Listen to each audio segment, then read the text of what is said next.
Hello, everybody. Thanks for joining me today. Today's July 3rd. It's Monday, July 3rd. Tomorrow is July 4th. How time flies when you're having fun. Certainly has been an interesting environment for us in the investment environment. And if you've been bullish, it's been fun. If you've been fighting, it's not so much fun. But we can discuss where we go from here.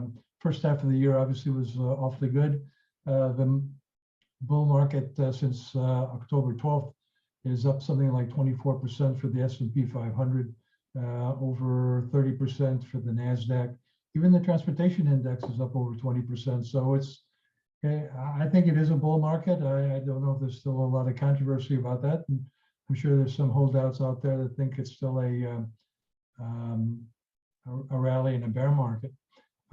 Before I get into the nitty gritty of things, let me just relate to you that I did take a little vacation. My wife and I went to Croatia, and it's a beautiful, beautiful country. We went to Zagreb, which is in the heartland of Croatia. Croatia is awfully small. They got 4 million people altogether, but it's for a small country. It's got a lot of areas to go see and see sights. So we went to a town called Split, which was in some ways the first retirement village in world history. It turns out that one of the Caesars from Rome was born near there and retired there. And up until that point, he seemed to be the only Caesar that wasn't summarily killed for one reason, one way or another. So he was asked to come back, but he said, no, thanks, I'm going to stay here. And so he built himself a nice palace overlooking the sea, and then the city sort of developed around there. But it's a nice little town. And then we went to Dubrovnik, which has become very famous with the Game of Thrones crowd. And I'll admit it, we did find the original Iron Throne, and I sat in it, took a picture of it, but I'm not going to share it with you. It's just for the family. But we went on the Walk of Shame. Nobody threw any tomatoes at us. Well, we were fully dressed, but apparently there are some people occasionally that were inspired by Game of Thrones to take off their clothes and start running down the stairs. So it's an interesting town. Food was unbelievably good. And the tourists, there were lots of them, and they kept bringing cruise ships of tourists. The locals aren't crazy about the cruise ships because they eat on the ships and they don't spend a lot of money. So they kind of aren't happy with that situation. But then again, Croatia is very dependent on tourism. A lot of people just work during the tourist season and then they take off because there aren't any other jobs. A lot of Croatians have actually left Croatia to go to places like Germany and France and Britain, where they can get year-round jobs and send money back home. But again, it's a beautiful area of the world. Speaking of beautiful, it's been a beautiful stock market. It's traveled quite a bit of distance to the upside here since October 12th. It got challenged got sort of a stress test, if you will, in early March 8th, 9th, 10th is when the banking crisis hit.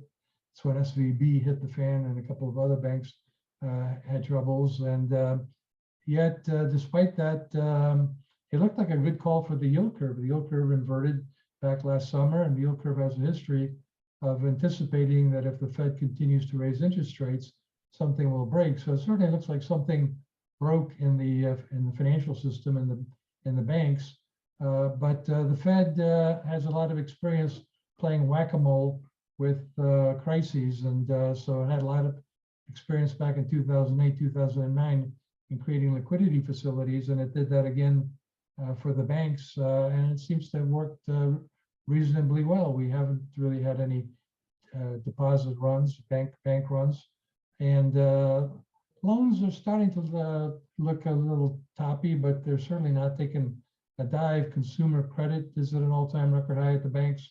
Even mortgage loans are all-time record high. Maybe these are some of the more quality loans that the banks are keeping for themselves. The commercial real estate loans are starting to look toppy, and probably are going to be an area where we're going to have a rolling recession over the next couple of years in that sector. C&I loans look kind of toppy, but that could be because there was a lot of inventory accumulation, unintended inventory accumulation in the economy when consumers pivoted from goods to services. And now a lot of companies have worked off those excess undesired inventory, so maybe they don't need as much in the way of C&I loans. And anyways, it just doesn't feel like a credit crunch at this point. And the financial stocks actually have been coming back from the dead after they were hit hard by the banking crisis. There was, I think, a story a few months back that one of the banks that was deemed to be sort of next in line for having troubles turned out that it was holding on to its deposits. And when that news came out, the smaller banks rallied. But then last week, the Fed announced that its latest stress test of the big banks, the 23 big banks, went smoothly. And there are no problems among the big banks. And so they're paying, some of them raised their dividends immediately. And so the financials are doing quite well. A lot of concern still that the market is very narrow, that the Magnificent Seven, I prefer to call them the Mega Cap 8. I like to add Netflix in there into that the mix. And so the Mega Cap 8 have certainly been leading the way here.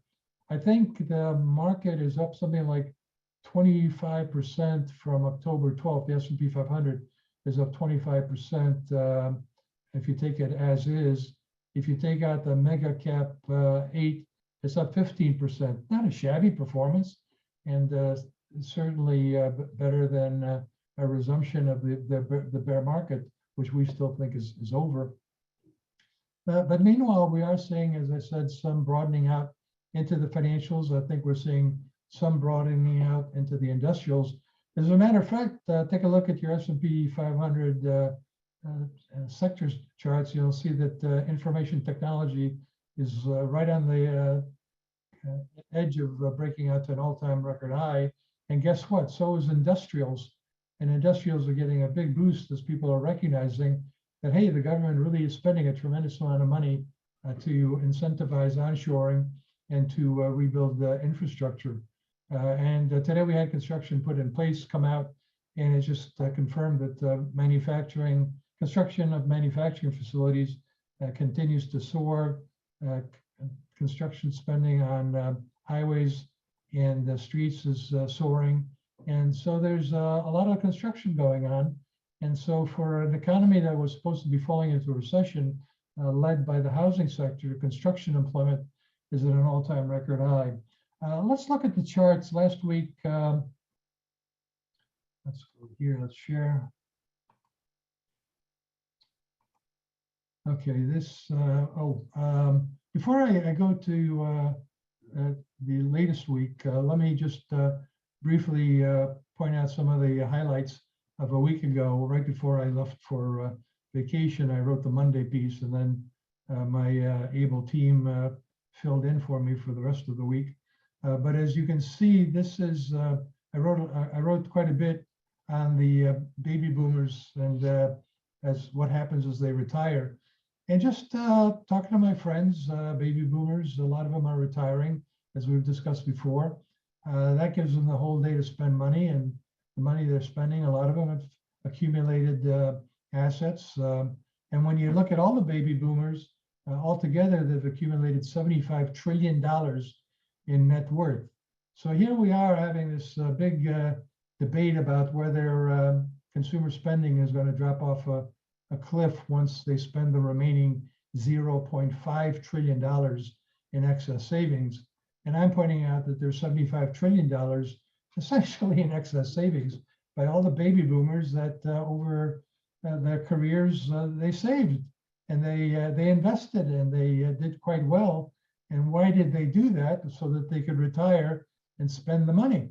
They're not going to spend it all. And you can't, of course, generalize and say that, just divide by 75 million baby boomers, the $75 trillion, and you get something like I guess $100,000 per household. It's not quite the way it works.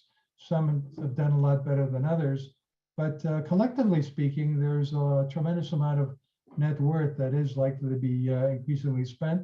Some of it, of course, will be left to the kids, and maybe that's the reason why the kids won't feel a need to save a lot, figuring that they're going to have some inheritance passed on to them. But here you can see this is the silent generation. So that's this one down here. The baby boomers are up here. Sorry, the silent generation is the purple one, okay? So they kind of peaked out in their net worth back here, and that's declining. Meanwhile, the baby boomers continue to see theirs going up. And of course, the Gen X are right behind them. And some of that is going to go to the Gen X, and I guess to some of the millennials anyways, but the millennials still are way behind in net worth. And then take a look at the rest of it. You'll see corporate equities, same kind of story. Real estate is a little bit more equitably distributed. So you do have the Gen X has got some real estate. The baby boomers, of course, have some real estate. Millennials and the silent generation are sort of even and lower than both. There's defined contribution pension entitlements plus defined benefit pension entitlements. And you can see that those are another source of net worth for baby boomers to retire on, spend money. This is equity in non-corporate business. I looked at life insurance reserves, and help me out here. Some of you may be more familiar with the life insurance industry, but I think this is kind of the cash value that consumers have in their life insurance policies. It's not the actual amount of money that will be distributed to their heirs once they pass away. So I guess, you know, if we're talking about, let's say, $1 million policy, it may only be worth $200,000, but once the baby boomer passes away, it's $1 million. So this number, to some extent, understates the amount of money that consumers, baby boomers consumers, are leaving to their kids. You can also see that when we look at the issue here of excess saving, a lot of that seems to be sitting in demand deposits. And you can see that the baby boomers are sitting on quite a bit, $8.9 trillion before the pandemic. So that's roughly $9 trillion. Before the pandemic, they were sitting in about probably $6 trillion. And I guess if you extrapolate this trend, maybe you have $2 trillion in excess demand deposits, and that may be liquidity preference, it may be precautionary balances. Whatever it is an enormous amount of liquidity sitting in the consumer, particularly the consumer that's likely to be increasingly retiring or already has retired. So maybe that's why it's so hard to beat this economy down, because of the liquidity that was poured into the economy during the pandemic. Is still, a lot of it is still there one way or the other. Home mortgages, consumer credit. This is kind of interesting that the millennials are the ones who have the most consumer credit, which kind of makes sense, but it does suggest, and by the way, a lot of that is probably student loans. So that's something to factor in as maybe weighing down this particular segment of the population. Let's go now to where we want to go, which is the July 3rd morning briefing. So here's the chart collection, and I did a lot of work with Debbie and Melissa and Jackie on looking at the real GDP numbers that came out last week. And as you can see, there's been sort of a soft landing here in the economy. It's kind of 2.5% growth in real GDP, but it's still positive, and it's slowing down somewhat. When you look at real final sales, which takes out the inventory gyrations, you can see that that doesn't really look like much of a soft landing at all. It looks actually still pretty strong. As you can see, we've got the economy growing quite rapidly in the third quarter of last year, slowed down in the fourth quarter, and it was picking up again from a final sales perspective. The GDP numbers include data on housing, residential investment is what it is. And as we know, housing has been in a significant recession, but it looks like it may actually be bottoming out. So we've had this rolling recession rolling into residential structures. And you can see that a lot of that was single family. You can see that some of that was home improvements, which are included in residential investment. What is this one here? Purple. The purple is broker's commission. Yeah, I mean, broker's commissions are in real GDP as residential investment, and they've been down quite a bit, kind of like home improvements. But the multifamily, which isn't that big, still, it certainly isn't in a recession. But meanwhile, when you look at single family housing starts and new home sales, they certainly look like they've bottomed. They've had a big move to the upside here. Looks a little bit of an aberration, so some kind of reversal of that up ahead here is possible. But it certainly suggests that a lot of consumers, that there's a lot of pent up demand. Consumers got tired of waiting for mortgage rates to come back down. There could be some intergenerational help going on where the parents are giving their kids a down payment. Whatever it is, consumers decided that they want houses. And as we know, the home building stocks have been an absolute fire. So they've been anticipating all this for a while. We know there's a real shortage of inventory of housing, both existing and new.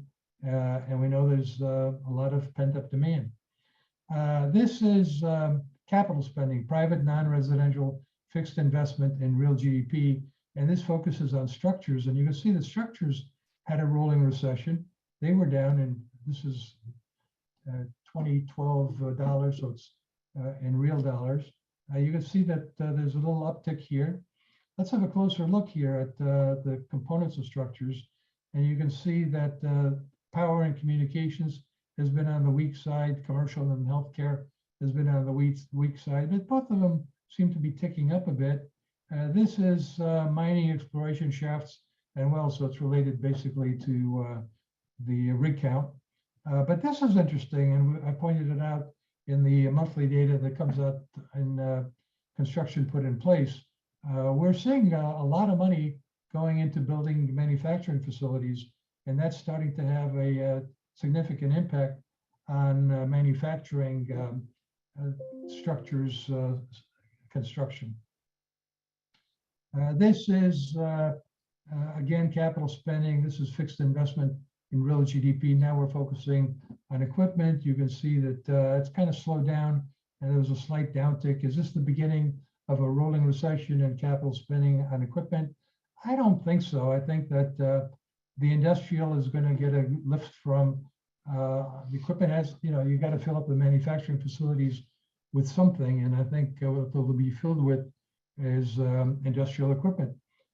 Transportation, again, this is not consumer, this is business transportation.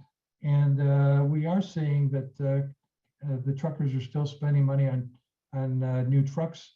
We're seeing that the trucking business is still a very good business. So that looks pretty good. I'm not quite sure about railroads. Can't tell you a story there. Right now, railroads look somewhat weak, and a lot of that's because they transport goods.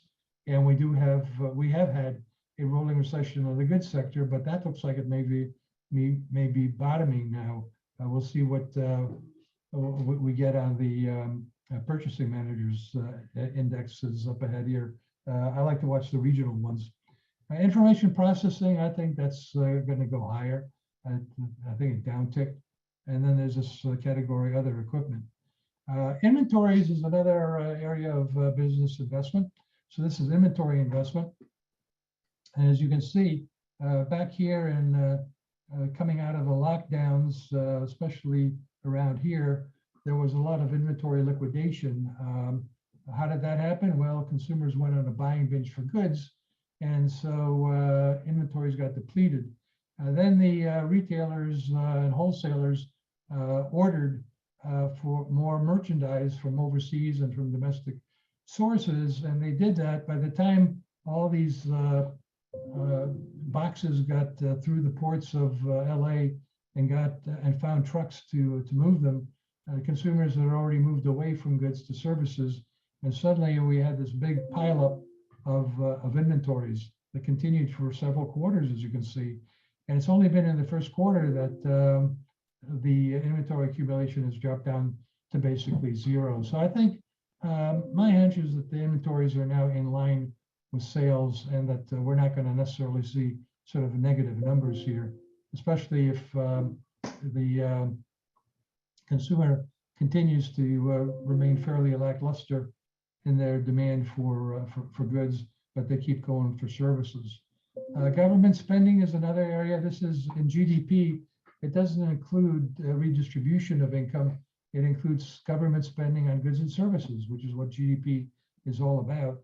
And there was sort of a rolling recession for one reason or another in government spending. Maybe the government was really focused on redistributing income and wasn't focusing on infrastructure spending and the like.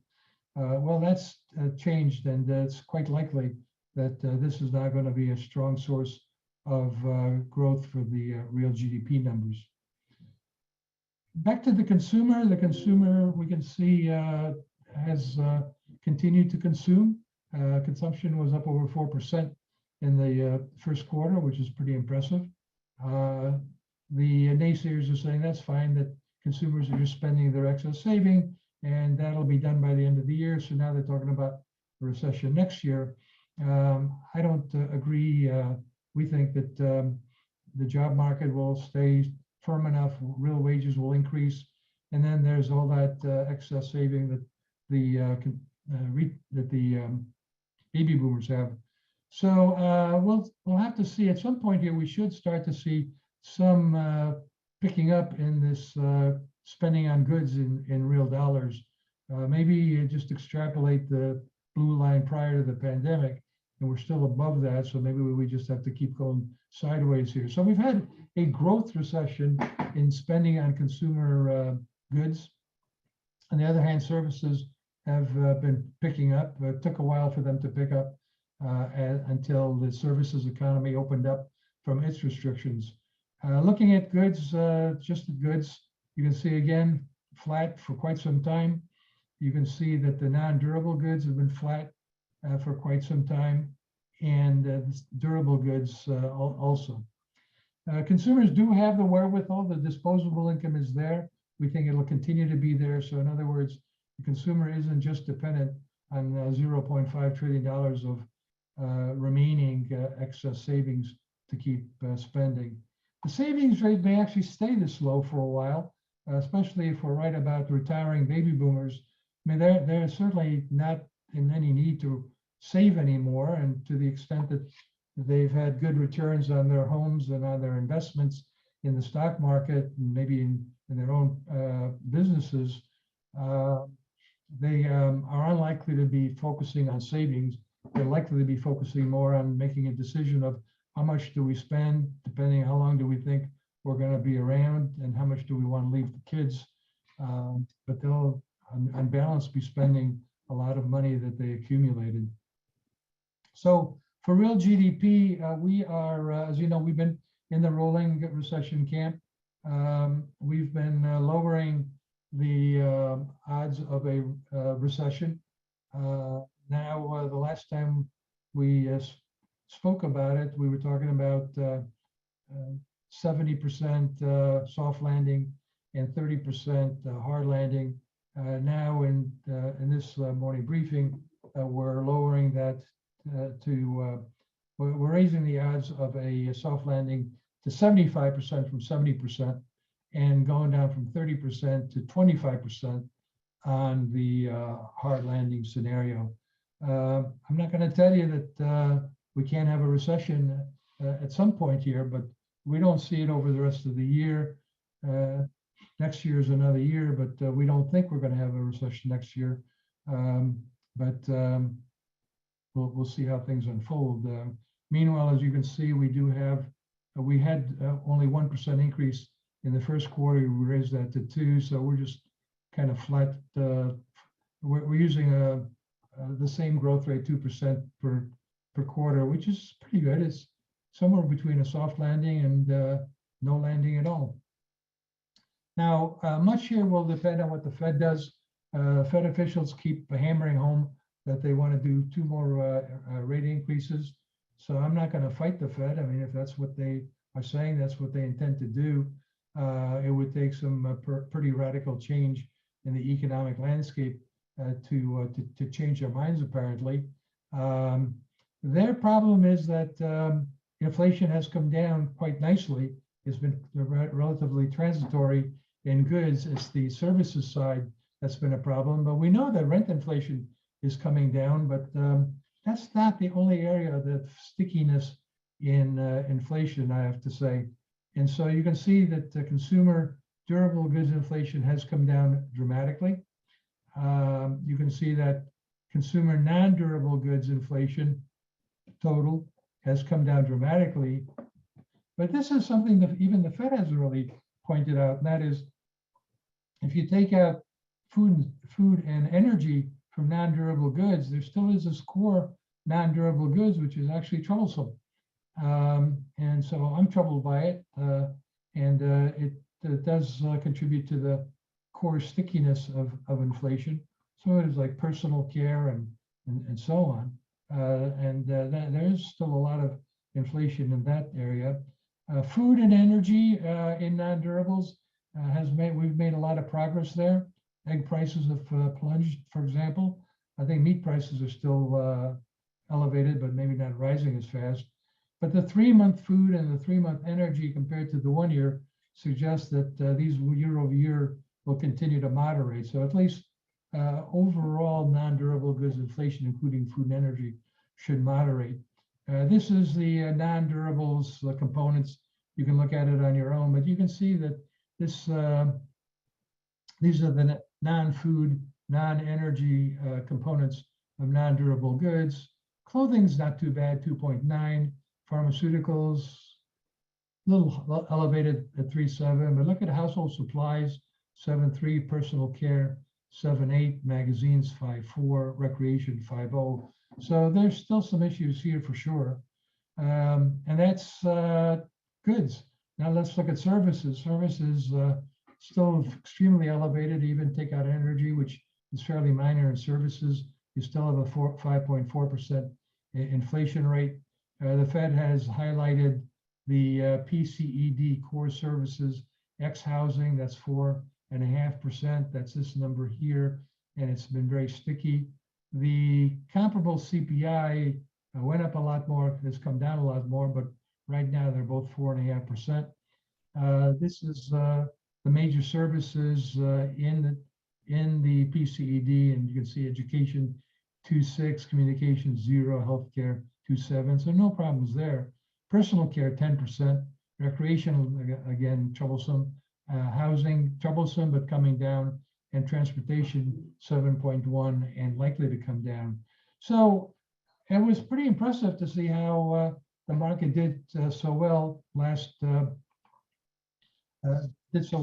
week, especially on Friday when personal consumption and income came out. Personal consumption was somewhat weaker than was widely anticipated, and the headline inflation rate was good. It continued to moderate, but the core remained troublesome, and the stock market decided to have a rip-roaring rally on Friday, and now we're the market is getting closer and closer to our year-end target of 4,600. I hope it takes a break here, takes a rest here. I'm not rooting for a melt-up, but it's certainly starting to feel kind of like that.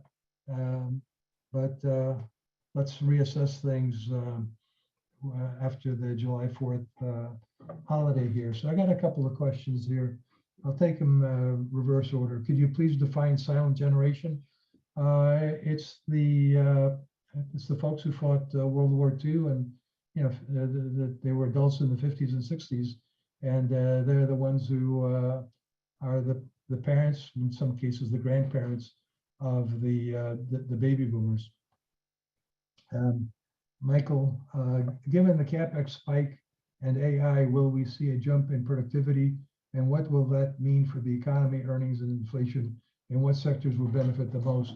Yeah, we've talked about this before. We've been talking about the roaring 2020s, which looked pretty delusional. over the past couple of years, but all of a sudden, almost overnight, it doesn't look so delusional anymore as people are focusing on AI. I want to point out it's not just AI, it's nanotechnology, it's robotics, it's automation. There's a lot of technologies that are coming together that are getting integrated in ways that I think are and will increase productivity, will solve the problem of labor shortages, will be good for real incomes. Wages will rise faster than prices, will keep inflation down, and will be good for profitability. It's a Goldilocks scenario. It's a Nirvana scenario, but I think it's achievable. Robert, Ed, can you address what you see as the likelihood of a hard landing? It seems the curve is telling us that's the story. It looks like every time markets go higher, so do rates. Yeah, I mean, it ain't over until it's over. So, you know, we're still in a rolling recession. It could become a hard landing if the Fed persists in raising interest rates, and much of that will depend on the resilience of the economy, which looks like it's resilient. But then the other question is, does a resilient economy necessarily mean that inflation can't come down? In other words, is the only way to bring service inflation down with a hard landing? I'm in the camp that thinks that that's not necessarily the case, that we will continue to have these rolling recessions next into the commercial real estate market.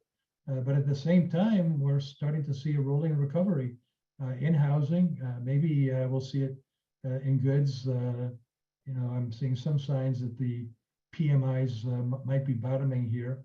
So put it all together, and the risk of a hard landing is still out there. And as I said, we've lowered it. We were at 40% hard landing. We lowered that to 30% and 25%, and now 20%. So I'm not saying there's no likelihood of a hard landing, but based on the apparent success of the rolling recovery story, the resilience of the economy, I felt that it made sense to lower my subjective probability on that.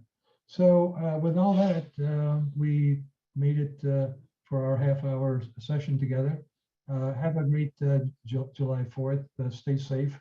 Don't go too close to firecrackers. And have a good rest of the week, and we'll see you next week. Thank you.